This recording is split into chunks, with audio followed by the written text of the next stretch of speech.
All right, this is Openstax U.S. History, Chapter 31, from the Cold War, or from Cold War to Culture Wars, 1980 to 2000. We'll be looking here at Section 1, the Reagan Revolution.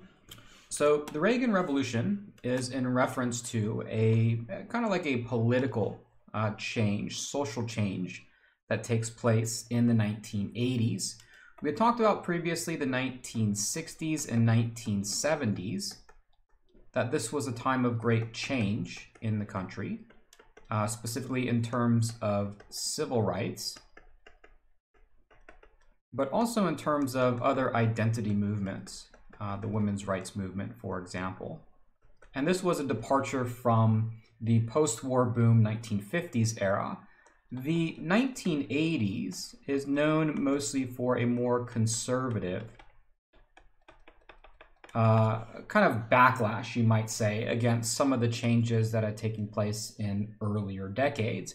And this quote-unquote revolution, once again marking another change into another decade, is best kind of personified by the two-term president Ronald Reagan, who really kind of represents this change and personifies it in kind of an important way. Ronald Reagan himself, in his early career, he had been a Hollywood actor. This was something that he used as a politician, especially the charisma that he had as an actor in order to garner votes. He had previously been what we call a New Deal Democrat. That was to support a lot of those social programs that FDR had instituted in the 1930s, and later on, you know, people like Harry Truman, John F. Kennedy, and others who kind of came after him. However, he changes his political viewpoints, much like a lot of other Americans during the 60s and 70s, and supports Barry Goldwater, who was the conservative nominee slash Republican for president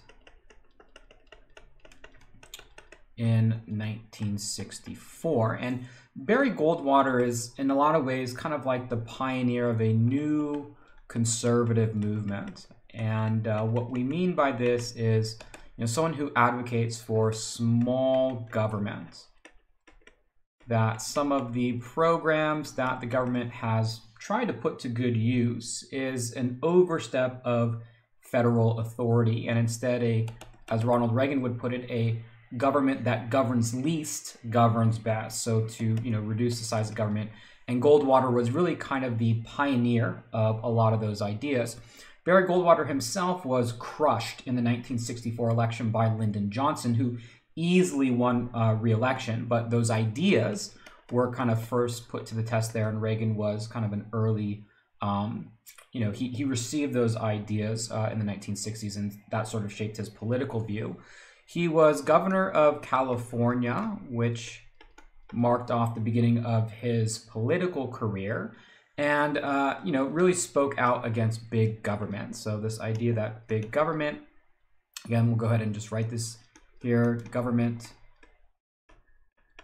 that governs least,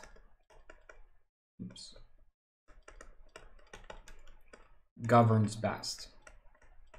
That even though government might have, you know, good intentions, it doesn't always have good intentions, but even when it does, it tends to mess things up more so than solve the problem. So let's get rid of big government per se. And in 1980, the election of 1980, it was Jimmy Carter, right, who really was experiencing a lot of issues, especially with the hostage crisis in Iran and a really bad economic situation in the 1970s. Carter loses that 1980s election, and in 1980, Ronald Reagan becomes the president of the United States. His core voting bloc, right, is something we call the New Right, which sort of contrasts with a term that we learned a couple of chapters ago, and that was the New Left. And that was the way that the New Left, anyways, was the way that the Democratic Party had kind of shifted its political ideology more towards issues regarding civil rights, more towards issues regarding kind of an anti-military industrial complex sort of policy, more geared towards environmentalism. Reagan builds what's sometimes called the New Right, or kind of the Reagan Coalition, and that is people who vote for Ronald Reagan and make his presidency possible. The first one we would consider to be the moral majority, led by Jerry Falwell. The moral majority is the evangelical Christian constituency, and they're mostly concerned with what we call the culture wars. And the culture wars kind of have to do with sort of the changing notion of what defines American culture. They typically are, you know, anti-feminist, anti-abortion, anti-pornography, for things like, you know, prayer in the class. And, you know, this really kind of,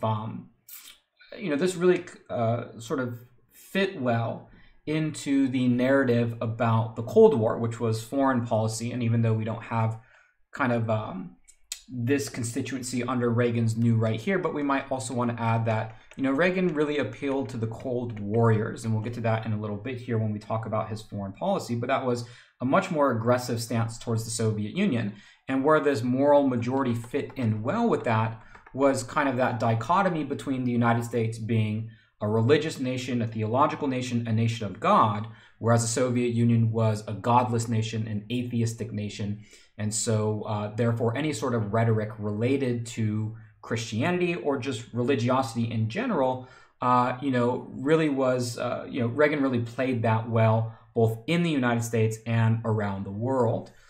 So that's, maybe two parts of this Reagan coalition or the New Right. The last one is maybe who we call the neoconservatives. These are more like the people who agree with Barry Goldwater, a government that governs least governs best. Because during the 1960s and 1970s, you had a series of tax revolts across a sort of state government. So these were states who lowered taxes. And there were a number of reasons as to why this movement came out. Some had questions or suspicions about, the ability of government to do its job with tax dollars, given the crisis of Vietnam and Watergate and the Pentagon Papers and all those other things, where people just kind of came to distrust the government more than they had, let's say, during the era of World War II.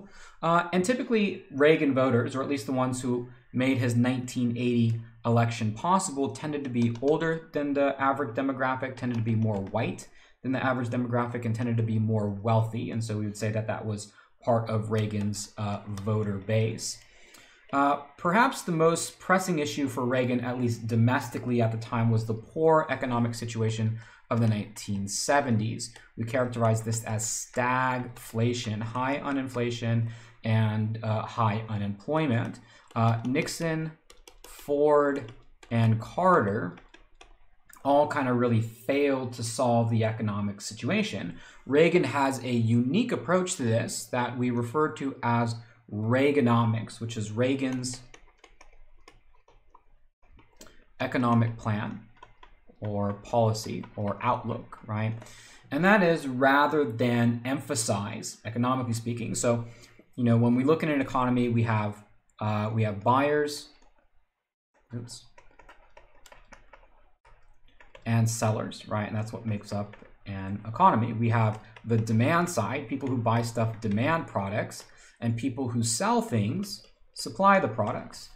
So whereas typically, especially during, the era of Franklin Roosevelt, but also to a certain degree, John F. Kennedy and Lyndon Johnson, the side of the economy which was focused on was the buyers and the demand side.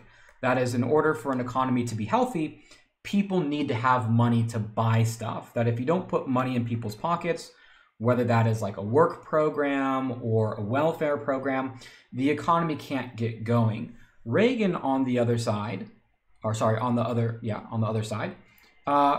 advocated much more of a supply side approach. That is, you really have to make things better for the sellers. That is business. And that if you allow businesses to thrive, right, that money will quote unquote trickle down to the rest of the American population. So what did this mean in practice? It meant deregulation. That is to allow less rules for business. That way businesses can thrive. It meant tax cuts. Again, allow businesses and consumers for that matter to keep more of their money, that they will find wiser investments than, let's say, paying those taxes to the government and then having the government allocate their funds. And lastly, government spending. And the reason why I put a question mark here is because, at least in theory, right, Reaganomics states less spending. But in reality, in the 1980s, from 1980 to 1988, government actually increased in spending. And a large part of this, and we'll again get to this a little bit later, was in the form of defense, right, in fighting the Cold War. So at least in theory, Reaganomics states that the government ought to spend less. In practice, the government spending actually increased during the presidency of Ronald Reagan, and the national debt and national deficit both increased. Reagan himself was, a pretty popular president, especially early on in his years. One, he was known as the great communicator. This was part of bringing his Hollywood charisma to the White House. He was somebody who spoke in a way that Americans could understand. He was not really a highly, educated guy. He didn't sort of speak the same language as maybe the social and cultural elite in the United States. And he was able to communicate with the American public in a way that really connected with a lot of people. You can kind of maybe see it from this image here, right? Just kind of his body posture, the clothing that he's wearing, etc., etc. Early in his presidency, he survived an assassination attempt that was made on his life, and he could even joke about it afterwards. That gained a lot of admiration, I would say, from the American population, who came to look much more favorably at Reagan. Although the economy did take a while to turn around, Reaganomics did solve the economic problems. We might write, an improved economy. And of course, from last chapter, one thing that also made Ronald Reagan very popular in the eyes of many Americans was that he was able to free the hostages in Iran, where Jimmy Carter was not able to do that. The botched or failed rescue attempt by the Carter administration had really alienated Iran from working with Carter, where they wouldn't work with him, but they would work with Ronald Reagan, who they did work with. However, though, Reagan, in his policies, like we mentioned before, in favoring this supply side, in favoring business, also made it very clear that he was no friend to organized labor. The Professional Air Traffic Controllers Organization, or PATCO, went on strike during the 1980s. Reagan's response to striking workers was essentially to fire all of them rather than to give in to any sort of demands. And the reason why this was important was because this was a clear signal that when it came between disputes between business and labor, now this was occurring with federally employed air traffic controllers, but really this was a signal to the rest of the country that when it came to any sort of conflict between business and labor, Reagan was going to be on the side of business, and organized labor could not rely. In fact, maybe should be suspicious of the Reagan administration. Lastly, I just want to define one term here that they sort of stick in at the end of the chapter, and that is the term yuppie. The yuppie is kind of like so first of all, it's a person. It's kind of a play on the term hippie, which described the 1960s and 1970s. So if we go back up here, right, the decade before was described by a specific type of counterculture, right? Maybe we'll add counterculture to this as well. But the 1980s is a backlash against that. So whereas hippies, where the term comes from, were about, free love, sex, drugs, and rock and roll. They were anti-consumption, anti-materialistic. The yuppies are persons. It stands for young urban professional. And these individuals are much more concerned with things like wealth. They're typically used to describe kind of like, you know, young, successful Americans whose really goal in life is to accumulate wealth and accumulate material goods.